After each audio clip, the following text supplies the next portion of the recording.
Il y a des moments, ça m'est arrivé de me faire des films. Là, tu rentres dans le musée, c'est tout noir. T'as une alarme, tu sais pas, il y a peut-être quelqu'un. Sur le coup, tu dis c'est où. Et puis quand tu commences, tu rentres dans les étages et tout, tu commences à avoir quelques frissons. Non, les premières fois, c'est impressionnant. Le cœur battant du musée d'art contemporain de Lyon, c'est par là. Suivez-nous, le musée comme vous ne l'avez jamais entendu.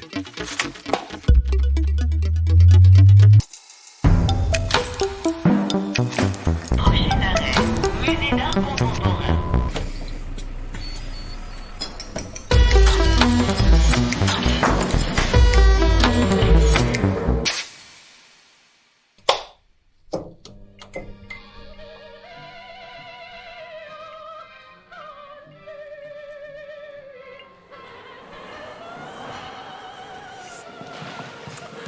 Je m'appelle Georges Benguigui, je travaille au musée d'art contemporain pour tout ce qui est installation, entretien et mise en route des œuvres audiovisuelles, principalement.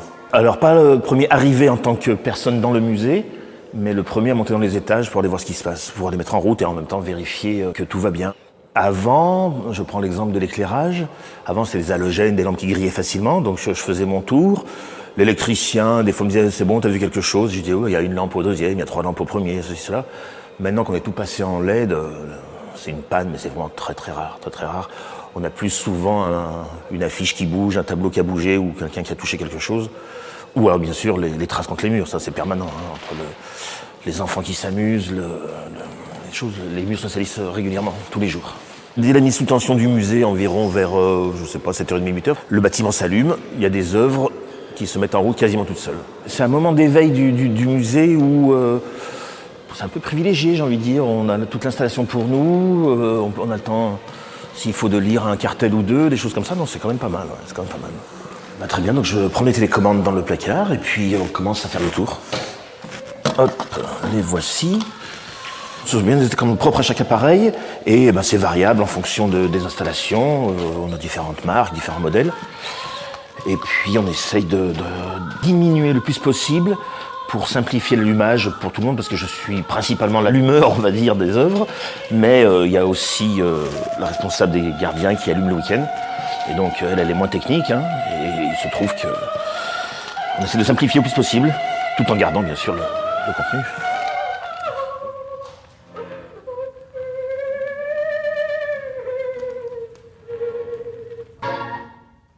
Allô? Moi, on m'a pas ramené de téléphone, il faut voir peut-être avec Christine. Ouais, parce que généralement, ils ont plus tendance à y ramener au hall d'accueil. Que nous, on nous a rien ramené en tous les cas. Non, on m'a pas parlé d'un téléphone portable. Voilà. De rien, bonne journée. Au revoir. Franck Nibel, agent GTB, gestion technique bâtiment. Donc là, on est dans le PC sécurité du musée. Comme son nom l'indique, on gère tout, la technique du bâtiment, donc tout ce qui est partie lumière, chauffage, tout ce qui est vidéosurveillance, les alarmes intrusion et système de sécurité incendie. On est les premiers arrivés au musée, donc on arrive à partir de 8h. Dès le matin, on arrive, on fait un check en fait, on allume nos écrans. S'il y a eu un souci pendant la nuit, on a un petit message de sécurité qui va être inscrit avec des alarmes. Et donc après, ça nous permet de savoir si on a un problème et d'aller directement gérer le problème. Soit on va appeler la société qui travaille pour la ville et qui va venir nous dépanner, soit si nous on est apte à le faire, on va le faire. On a des sondes réparties dans toutes les salles pour faire des relevés de température et d'humidité. Pour certaines œuvres, on nous demande des températures spécifiques, un taux d'hygrométrie spécifique. Donc en fait, on a un logiciel où c'est tout géré. On a la chaufferie dessus. Là, pour la biennale, au 3e étage, on nous demandait que le taux d'humidité dépasse pas, je crois, 50% et qu'on soit pas à une température au-dessus des 22 ou 23 degrés. Et donc, en fait, on nous avait demandé des relevés sur plusieurs semaines pour voir comment varier nos taux et tout, et à être bien vigilant sur ces choses-là parce que les œuvres, c'est important, quoi.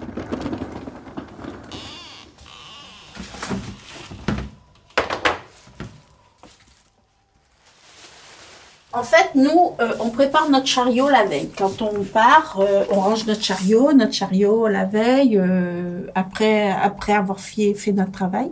Avant de partir, on range. Et le matin, quand on arrive, on s'habille, on met notre joli tablier.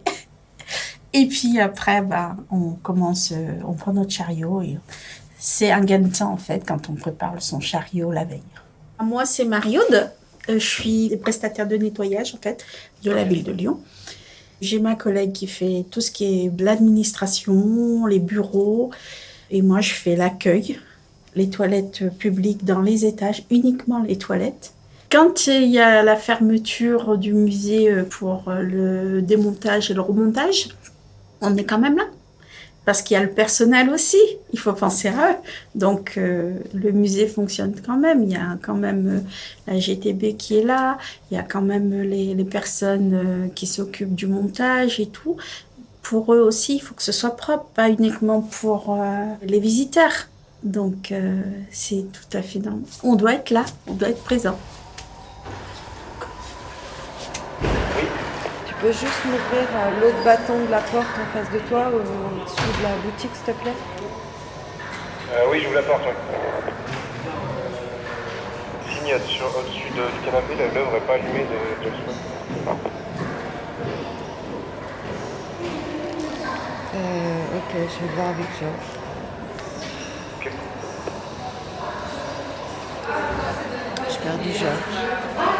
Mais là, j'ai une œuvre qui ne fonctionne pas dans le hall, donc je voulais qu'il intervienne parce que c'est du son.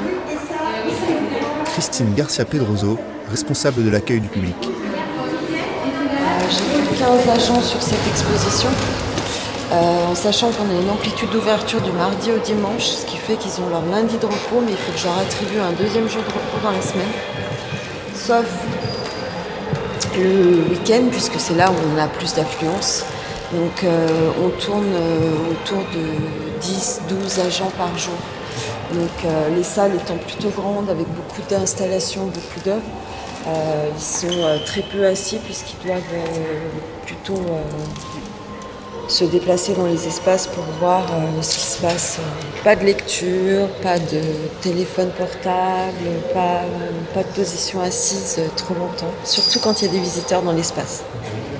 Toujours par toki, donc soit ils m'interpellent pour un souci sur une œuvre, soit pour une question sur une œuvre, sur un doute concernant l'œuvre, ou bien pour des remplacements, parce que quand on est en équipe un peu réduite, il faut que je sois aussi disponible pour pouvoir les remplacer pour leur pause.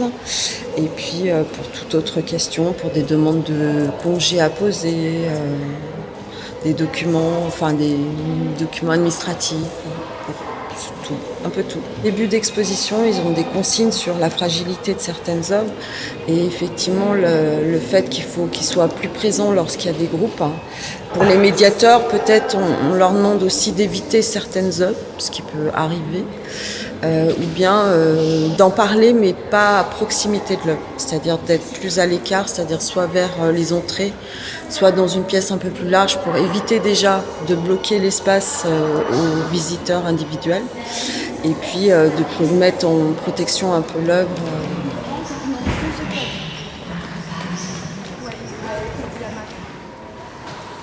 On n'a pas tout à fait fini. Il y a des œuvres qui sont dans le hall et qu'il faut aller contrôler, allumer ou contrôler. Il y a 3 installations dans le hall. Voilà, il y a juste à vérifier et à aller allumer l'écran en bas. Là, on a 3 œuvres audio-vidéo qui fonctionnent. Donc, il y a les tablettes là-bas contre le mur. Il y a ces écrans-là. Et puis, on l'entend pas pour l'instant, mais là, ça tombe bien, c'est qu'une œuvre sonore. Une œuvre de James Webb. Et dans la journée, des fois, il peut y avoir un petit matériel qui s'arrête. Là, on peut dire que sur l'allumage, on a fait le tour. Mon billet d'entrée, faut que je le garde. C'est mon collègue qui l'a scanné. Toute la journée, je suis là en fait pour accueillir les visiteurs. Muriel, j'ai remis les images de com de Biennale dans l'écran de la billetterie. Ouais, j'écoute. Dans la salle de conférence, vous auriez retrouvé un portable perdu hier. Alors, qu'est-ce que c'est que ça? Dis-moi. C'est un oiseau fabriqué avec des cordes pour tenir les ailes. C'est terminé, on peut plus y aller. On arrête pour ce soir.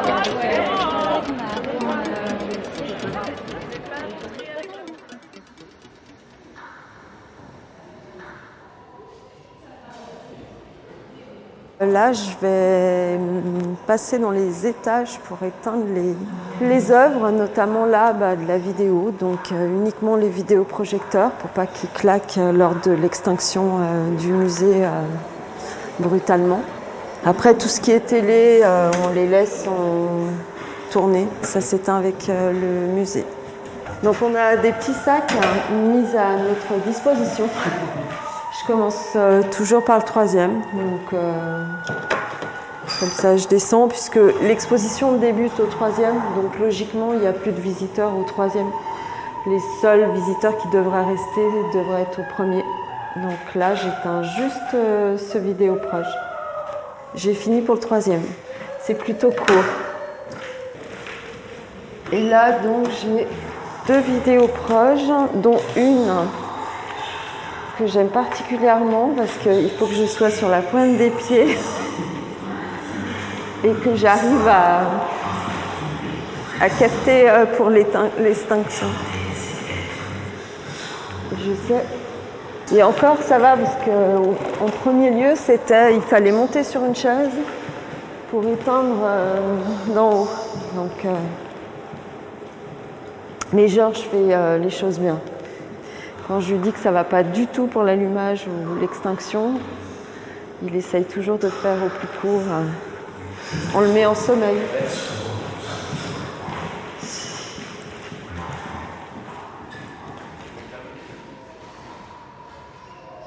Je m'appelle Pascal Rohr, je travaille à la GTB, gestion technique du bâtiment. La mission principale, c'est sécurité du bâtiment et des personnes.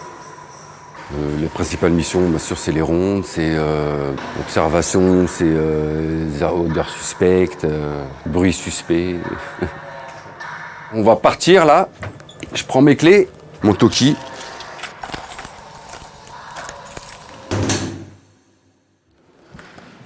Il y a des moments, ça m'est arrivé de me faire des films. Sur certains bruits, des moments, tu entends un bruit, ou un craquement, ou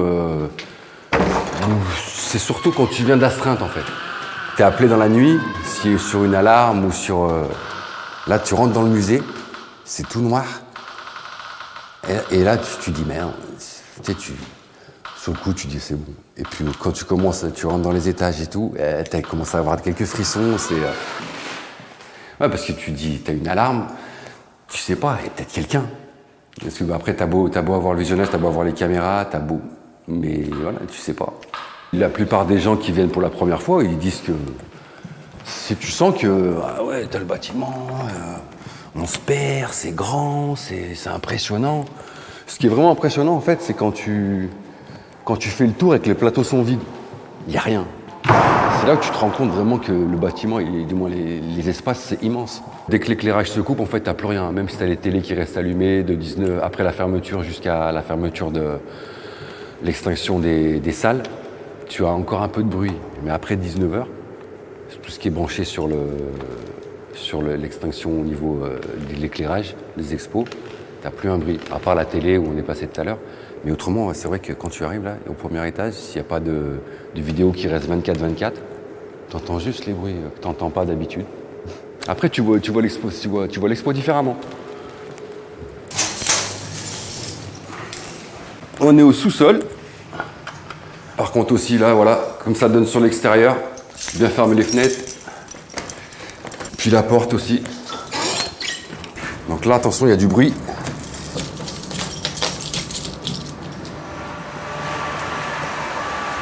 Donc là, on est dans le local pack, c'est tout ce qui est production d'eau. Là, bruit suspect, odeur, tu vois, départ de feu, fumée comme une armoire électrique, c'est jamais. Mais bon, après, voilà, c'est beaucoup plutôt le nez ou vraiment un bruit vraiment tu n'as pas l'habitude. Après, concrètement, je peux pas faire grand-chose non plus. Je le signale. Si le pack est en défaut, j'essaie de le remettre en marche. Mais en général, il y a une boîte privée qui vient, qui gère s'il y a vraiment un gros souci.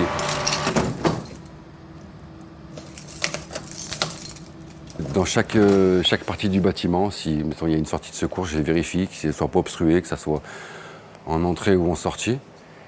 Très important, si Après, là, c'est la nuit. Mais comme le matin aussi, on fait la ronde d'ouverture, donc plus par rapport aux sorties de secours, celle de la ronde d'ouverture.